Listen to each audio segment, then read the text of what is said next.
আসসালামু আলাইকুম। আমি ডাক্তার Shamim Mahmud Fuad, consultant physical medicine, আজগুরাদি হাসপাতাল। শরীরের সমস্ত ব্যথাই কি বাত ব্যথা?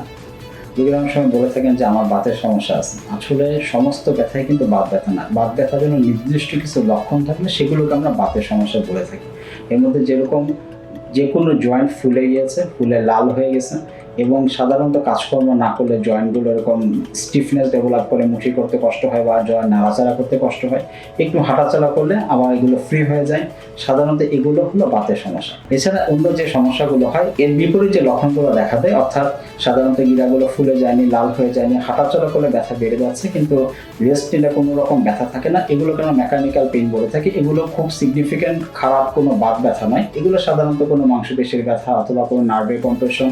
আবার অনেক সময় দেখা যেতে পারে রোগীদের কোনো হরমোনের সমস্যা, যেমন থাইরয়েডের সমস্যা অথবা ভিটামিন ডি কম আছে, বিভিন্ন কারণে এরকম ব্যথা হতে পারে। কিন্তু ওই যে প্রধান লক্ষণগুলো, যে গিরা ফুলে যাচ্ছে, লাল হয়ে যাচ্ছে, হাঁটাচলা করলে কমে যাচ্ছে, রেস্ট নিলে বেড়ে যাচ্ছে, এগুলো হলো অরিজিনাল বাত ব্যথা। এগুলো অবশ্যই ঠিকমতো ডায়াগনোসিস করে চিকিৎসা করাটা জরুরি। ধন্যবাদ।